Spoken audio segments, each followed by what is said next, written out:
Hey guys, welcome to this introduction to Audiority Xenoverb.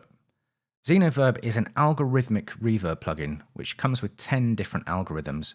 And in this video, we're going to have a look at the overall layout, the features, and how the reverb actually sounds with some incoming audio. Now, what I'll do first, I'll have a look at the layout and what the controls do. And we're going to start at the top here. Now, this button here, this section at the top actually deals with presets. And the first button we'll look at is this randomize feature. Now, this is quite useful because there are, as I said, there are 10 different algorithms to choose from. And this allows you to randomize all the controls and the algorithms, which means that you might be able to come up with something that you wouldn't have come up with by yourself. So that's a very useful feature to have.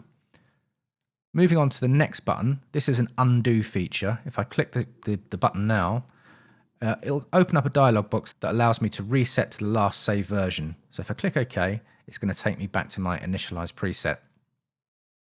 Now the window in the middle here, this deals with preset selection. If I click on the window, I'm able to select presets based on the algorithms themselves. And as you can see, there's plenty of presets in each algorithm to choose from.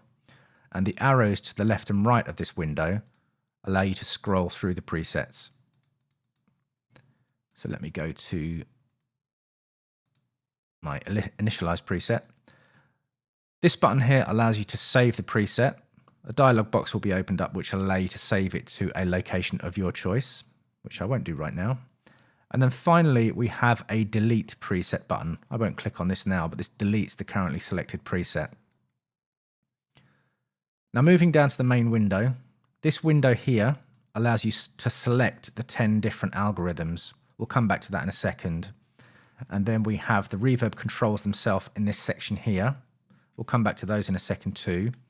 And then finally down at the bottom, we have an active switch, which effectively turns the reverb on and off. There's a freeze switch.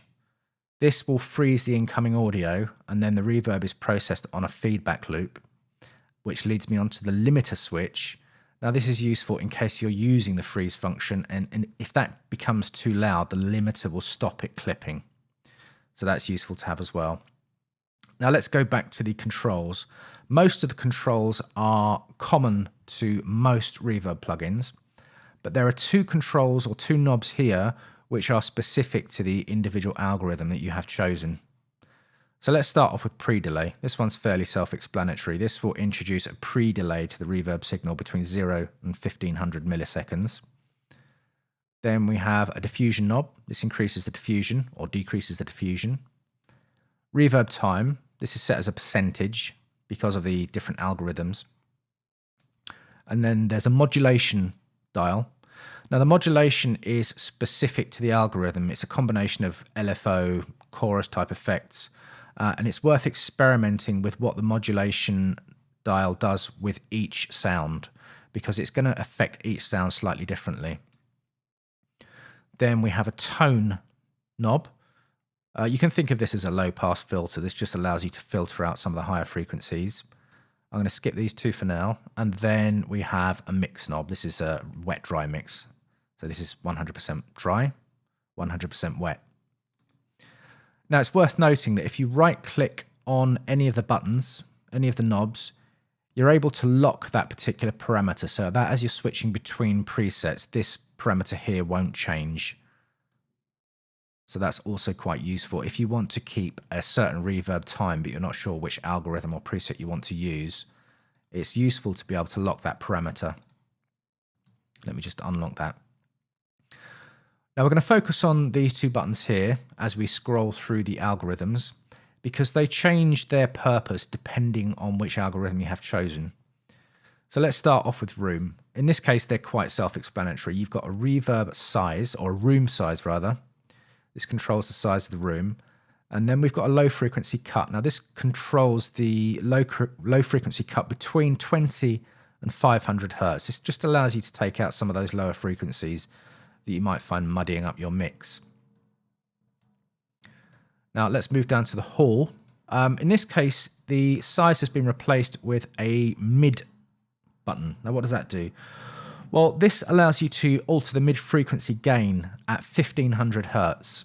So let's put this dial into the middle. At the moment, you can see that it's reading 0 decibels. This allows you to increase or decrease the mid frequencies at 1500 hertz by 6 decibels. So it's almost like having a bit of EQ control over the reverb itself. This is quite a useful frequency to push forward in a mix or pull it back in the mix if you're finding your reverbs a little bit too forward. Let's move down to the plate algorithm. We've actually got 2 plate algorithms. And again, you've got mid-frequency control here, and you've also got the low-frequency cut. That's common to both plate algorithms. And then we have a spring reverb algorithm, and we have a knob here now called chirp. This is a technical term, and this allows you to increase or decrease the high-frequency chirp of this particular algorithm. And again, we've got a low-frequency cut here as well. Now, these are some of the more interesting algorithms, in my opinion. Glass is a modern, diffusive, transparent algorithm.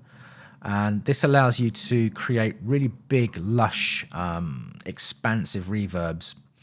And we go back to having a mid control here, a mid boost or cut control, and we've got the low frequency cut. Flow is based on a 90s hardware reverb unit. I'll let you guess which one, but it's hugely diffusive, made with all pass blocks. Now, in this case, we have a bloom control, and what this does is it increases the diffusive blocks and slows down the reverb build. So I would suggest using this on an incoming audio source, increasing your mix to 100%, and just having a play with that bloom control to see how it affects the sound. Right, let's move down to shimmer. Shimmer you've probably heard of before. Shimmer actually gives you 2 pitch shifting algorithms to play with on your audio source. So what this does is this gives you a dual pitch shift in a feedback loop. So you have 2 pitch shift knobs to play with here. Each one can increase or decrease your pitch shifting by 24 semitones. So that's two octaves worth of pitch shifting you've got to play with on this one. And this is the kind of reverb that you hear a lot in ambient music, where you will have long, evolving, pitched effects on top of your reverb. We'll have a look at that one in action a little bit later on. And then we come down to the Bode algorithm. This is a sound design frequency shifting in a feedback loop kind of thing again. Instead of your pitch shifting, you've actually got a frequency knob now, which will allow you to control the frequency shifting between 0 and 5000 hertz.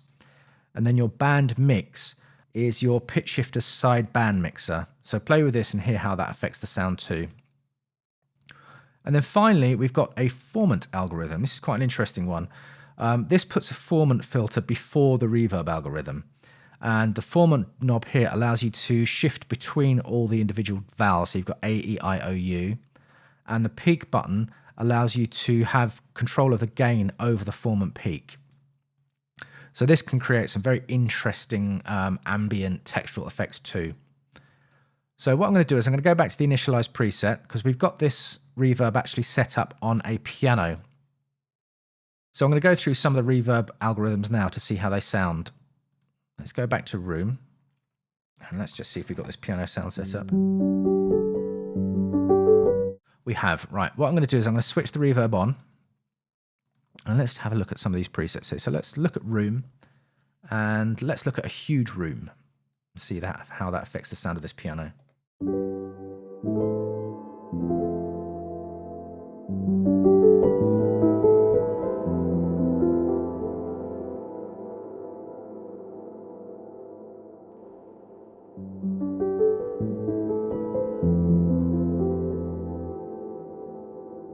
And I'm just going to go through some presets here so you can hear how it sounds.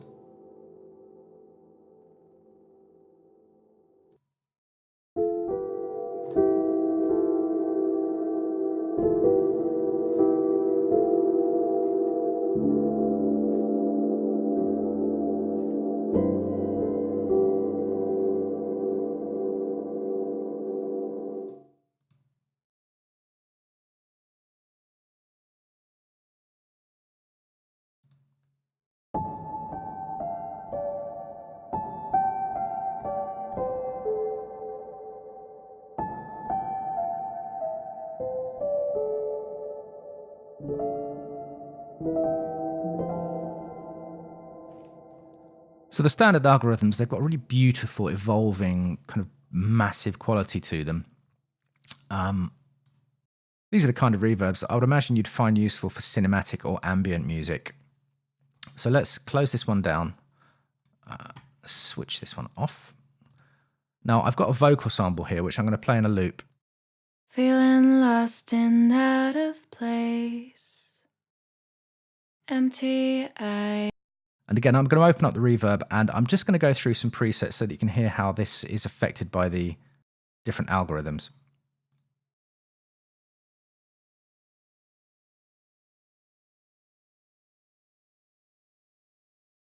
Feeling lost and out of place, empty eyes look upon my face. Nowhere to go, nowhere to run. I just want to find someone. Feeling lost and out of place, empty eyes look upon my face. Nowhere to go, no. Really nice on vocals, really clear, really expansive. I'm going to close this one down and let's now look at a drum loop.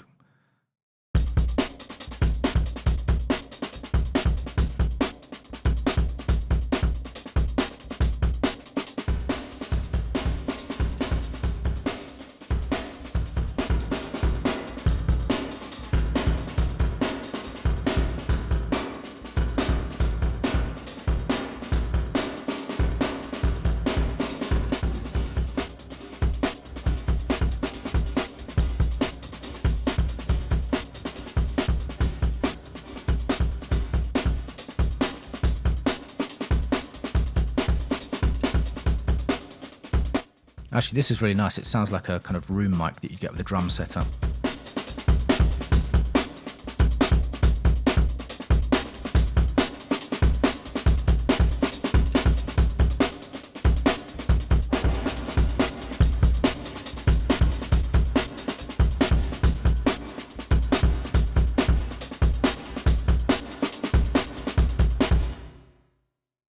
Okay, let's move on to some more ambient sound now. I've got Omnisphere set up. Let's just deactivate this for a second.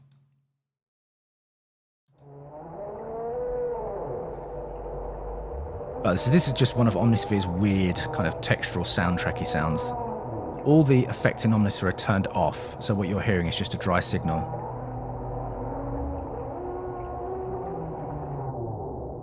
And that's a filter in Omnisphere. So I'm just going to switch this reverb on now.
Right, so you can see there's some really weird stuff that you can be doing with the different algorithms here.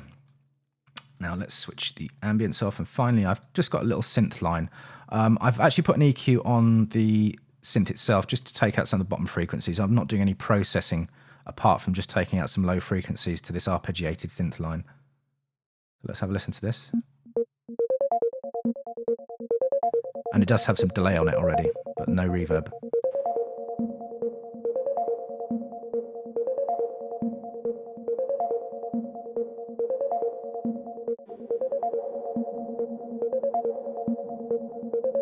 So let's try this with the drum break as well.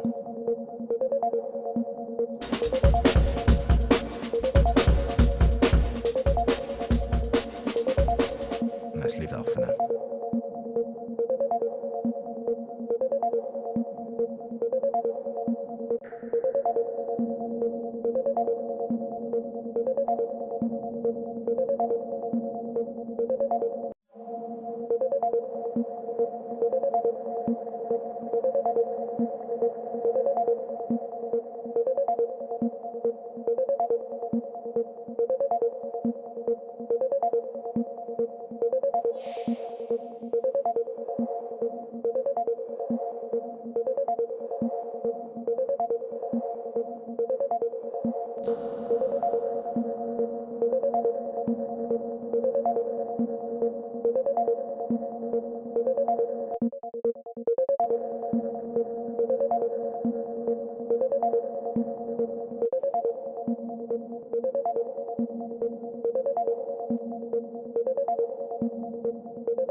So I hope you can see that there's plenty of scope, some really, really incredible sound design with this plugin itself.